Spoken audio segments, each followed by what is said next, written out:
પાંડેસરા વિસ્તારમાં ડિગ્રી વગર ડોક્ટર બની લોકોની જિંદગી સાથે ચેડા કરતા બે બોગસ તબીબ પકડાયા છે. જગન્નાથ ક્લિનિક અને નીર ક્લિનિકના નામથી આ બોગસ ડોક્ટરો ક્લિનિક ચલાવતા હતા. હાલ પોલીસે ક્લિનિકમાંથી અલગ અલગ દવાઓ, ઇન્જેક્શન, સિરપનો જથ્થો કબજે કર્યો છે. બંને ડોક્ટરોને આશરે 39,000થી વધુના મુદ્દામાલ સાથે સુરત એસઓજીએ ઝડપી પાડવામાં સફળતા મેળવી છે. હાલ આ બંને નકલી ડોક્ટરોને પાંડેસરા પોલીસને સોંપી વધુ કાર્યવાહી હાથ ધરી છે. આમ તો ડોક્ટરને ભગવાનનું બીજું રૂપ માનવામાં આવે છે. બીજી તરફ કેટલાક બની બેઠેલા બોગસ ડોક્ટરો લોકોની જિંદગી સાથે ચેડા કરતા હોય છે. આ લોકો નકલી ડિગ્રી પર પોતાની હાટડીઓ શરૂ કરી લોકોના જીવ સાથે ચેડા કરતા હોય છે. સુરતમાં આવા જ એક ડોક્ટરની ધરપકડ કરવામાં આવી છે. આવા તબીબો સામાન્ય રીતે પછાત વિસ્તારોમાં પોતાની દુકાન ચલાવતા હોય છે. આવા નકલી તબીબો સામે તંત્રને ખાસ કરીને પોલીસે લાલ આંખ કરી છે.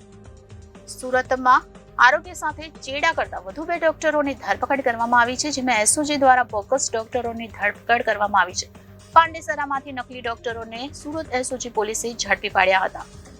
ગોપાલક રોડ અને વડોદ ગામ નજીકથી બે નકલી ડોક્ટરો ઝડપાયા હતા, જેમાં જગન્નાથ ક્લિનિક અને નીર ક્લિનિક આ ડોક્ટરો ચલાવતા હતા.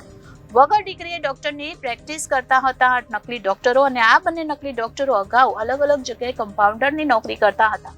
બંને ડોક્ટરોને આશરે 39,000થી વધુના મુદ્દામાલ સાથે સુરત એસઓજીએ ઝડપી પાડ્યા છે. હાલ આ બંને નકલી ડોક્ટરોને પાંડેસરા પોલીસને સોંપી વધુ કાર્યવાહી હાથ ધરી છે. Reporter Hitesh Prajapati, Janadesh news, Surat.